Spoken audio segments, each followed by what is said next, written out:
Hi friends, எல்லோரும் எப்படி இருக்கிறீங்க? இன்றைக்கி டிப்ஸ் என்ன பார்க்க போகிறோம் அப்படின்னா, தர்பூசணி வாட்டர்மெலான் பழத்தில் இருக்கிற அந்த விதைகள் அது வந்து நமக்கு என்ன பயன் சொல்லி பார்த்தோம் அப்படின்னா, முடி வந்து ரொம்ப பலனற்று இருக்கும், ஸ்ட்ராங்காக இல்லாமல், அதுக்காகவும் ஹேர் க்ரோத் இம்ப்ரூவ்மெண்ட் அதிகமாகிறதுக்காகவும், அப்புறம் இளநரைகள் வந்து தடுத்து போடும்.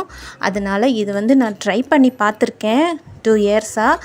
நல்ல யூஸ் ஆச்சு. அதனால தான் உங்களுக்கு நான் காட்டுறேன் வீடியோவில். நீங்களும் உங்களுக்கு இதை ட்ரை பண்ணணும்னு தோணுச்சுன்னா ட்ரை பண்ணி பாருங்கள்.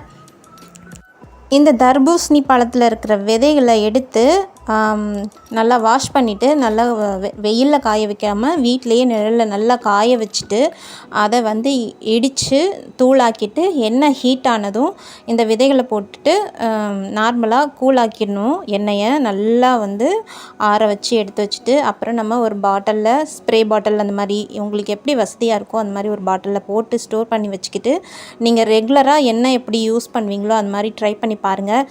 எனக்கு வந்து நல்லா யூஸ் ஆச்சு. ஹேர் வந்து நல்லா ஸ்ட்ராங்காகவும் இருந்துச்சு.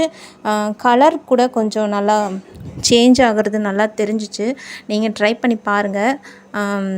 உங்களுக்கு வந்துட்டு ஒரு பயனுள்ளதாக இருக்கும்னு நான் நினைக்கிறேன். ஹேர் கலரிங்லாம் நான் பண்ணுறதில்ல.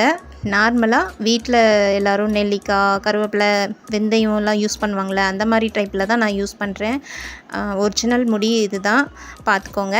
புதுசாக நம்ம சேனல் பார்க்குறவங்க லைக் பண்ணுங்கள், ஷேர் பண்ணுங்கள், சப்ஸ்கிரைப் பண்ணுங்கள். இந்த வீடியோ பார்த்த அனைவருக்கும் மிக்க நன்றி. Bye friends.